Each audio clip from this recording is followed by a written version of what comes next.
नमस्कार, मैं हूं रजत अवस्थी और आप देख रहे हैं the impact alert, impact Bharat TV पर। सबसे पहले तो आप सभी को प्रभु महाप्रभु श्री जगन्नाथ जी के रथ यात्रा की हार्दिक हार्दिक बधाई एवं शुभकामनाएं। आप सभी लोग हमारे इस शो को इतना स्नेह दे रहे हैं, इतना प्यार दे रहे हैं, इतना सपोर्ट दे रहे हैं कि हम भी अब उत्साह के साथ लगे हुए हैं और हमने थोड़ा सा एक और बड़ा निर्णय लिया है कि हम आपको और भी एक से ज्यादा जानकारी दिया करेंगे, ज्यादा खबरें बताया करेंगे, ज्यादा मुद्दे उठाया करेंगे।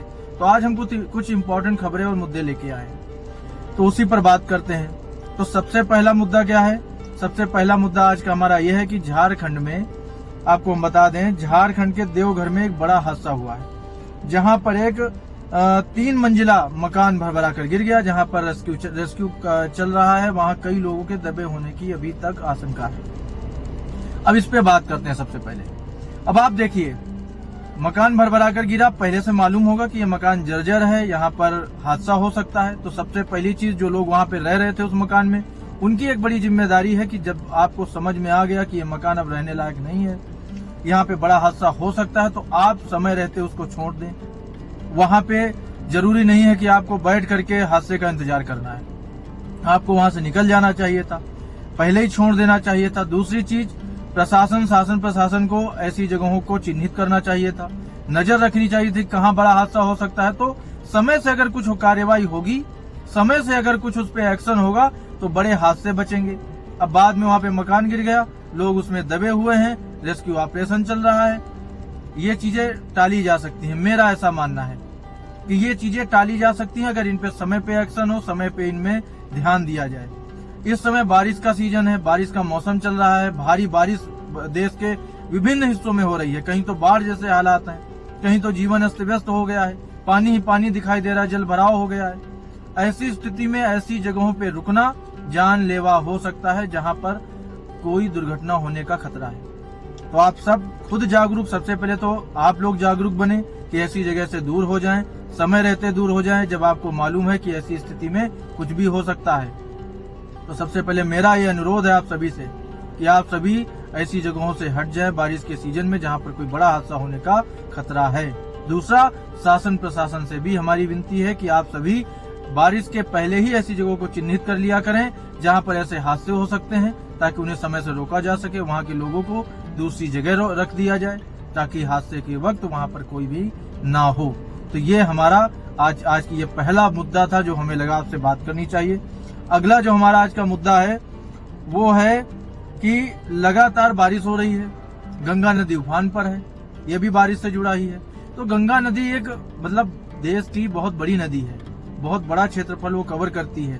आपको पता है कहाँ से, गंगोत्री से आगे वो जा करके उत्तर प्रदेश, फिर कहाँ बंगाल, है ना, तो वो जाके फिर समंदर में मिलती हैं। तो कहने का मतलब एक बड़ा क्षेत्रफल, एक ज्यादा हिस्सा कवर करती हैं देश का गंगा जी। उनके किनारे ये थोड़ा सा हादसे बढ़ जाते हैं, हमेशा की ये चीज है। बारिश के समय उनके किनारे, जो गंगा किनारे के क्षेत्र हैं, जिले हैं, वहाँ हादसे इसलिए बढ़ जाते हैं क्योंकि नदी उफान पर होती है। वहां पर भारी बारिश होने से एकदम प्रलय जैसी स्थिति आ जाती है कभी कभी। तो अभी आपने देखा हरिद्वार में कैसे गाड़ियां बह रही थी।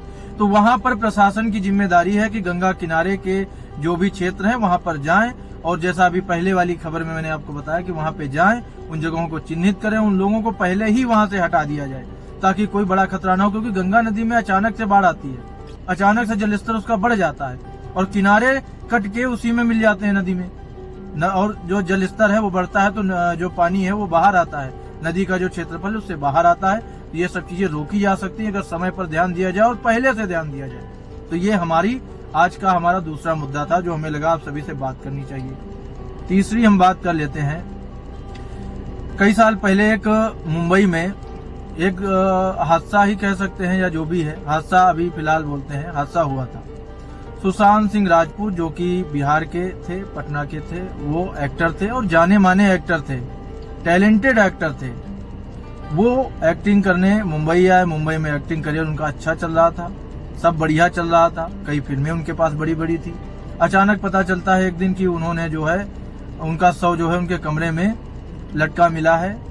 कोई कह रहा था सुसाइड हुआ, किसी ने कहा कि ये हत्या है, किसी ने कुछ कहा, किसी ने कुछ कहा, किसी ने बड़े बड़े लोगों से तार जोड़े। सबने दिखाया, हमारे चैनल पे भी उनकी खबरें लगातार चली थी। लेकिन सबसे बड़ा सवाल है कि इतने दिन होने के बाद भी आज तक उनको न्याय क्यों नहीं मिला है? उनको न्याय क्यों नहीं मिला है? इतनी बड़ी बड़ी जांच एजेंसियां लगी हुई हैं, अभी तक वो तथ्य तक क्यों नहीं पहुंच पाई? और ये जानने का हक है, उनके परिवार को ये सब जानने का हक है, इस देश की जनता को हक है, उनके फैंस को ये जानने का हक है। करोड़ों की संख्या में उनके फैंस हैं जो कि उन्हें पसंद करते थे, अभी भी करते हैं, और उनमें ये रोष है इस बात का।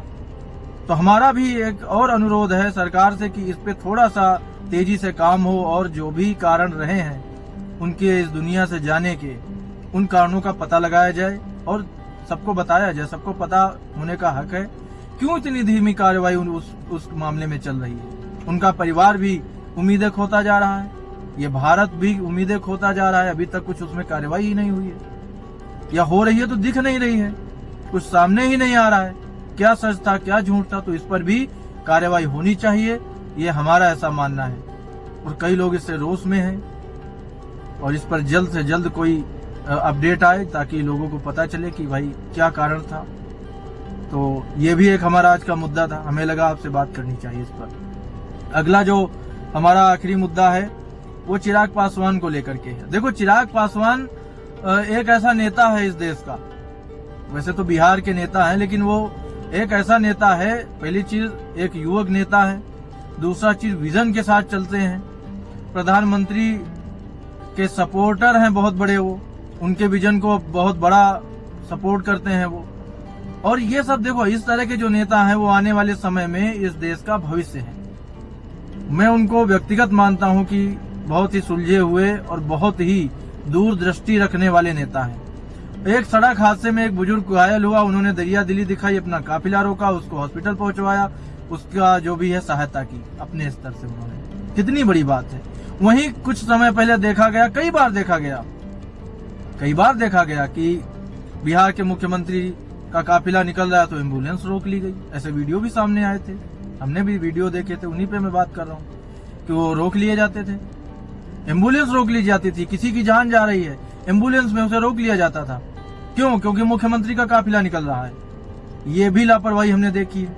वहीं एक ऐसा नेता है, हालांकि हमारे प्रधानमंत्री जी का, मतलब आप सोचो जो कॉन्वॉय निकलता है उसमें भी देखो कई बार देखा गया कि एम्बुलेंस पीछे है तो प्रधानमंत्री जी का काफिला रुका, पहले एम्बुलेंस क्रॉस हुई, फिर वो आगे बढ़ते हैं। तो उनके अंदर भी ये क्वालिटी है और मुझे ऐसा लगता है कि उसी क्वालिटी के हिसाब से जो है चिराग पासवान आगे चल रहे हैं। उन्होंने दरिया दिली दिखाई और रोक करके मदद की, ये अच्छी चीजें हैं। देश के नेताओं में इतनी संवेदनशीलता तो होनी ही चाहिए कि किसी का दर्द वो समझ सके। भाई, जनता की सेवा करने के लिए ही तो है, केवल कुर्सी पे बैठ के जनता की सेवा नहीं होती है, सड़क पे उतर करके छोटे से छोटे स्तर पर भी जनता की सेवा की जा सकती है। तो आज के ये बड़े मुद्दे थे जो मुझे लगा आपसे बात करनी चाहिए। पसंद आए तो आप कमेंट करके बताइएगा, और आप, हमने पहले भी बोला और अभी भी बोला है कि आपका कोई मुद्दा है तो भी आप कमेंट में बताइए अपने नंबर के साथ, हम आपसे जानकारी लेंगे और उस पर बात भी करेंगे। और हाँ, सबसे बड़ी चीज कि इम्पैक्ट भारत टीवी को आप टीवी पर भी सब्सक्रिप्शन उसका ले सकते हैं। दूसरा, आप सभी यूट्यूब पर भी चैनल को सब्सक्राइब कीजिए और अधिक से अधिक लोगों को जोड़िए। तो आज के मुद्दे यहीं तक हैं। अब हमारी मुलाकात आपसे होगी कल, तब तक देखते रहिए।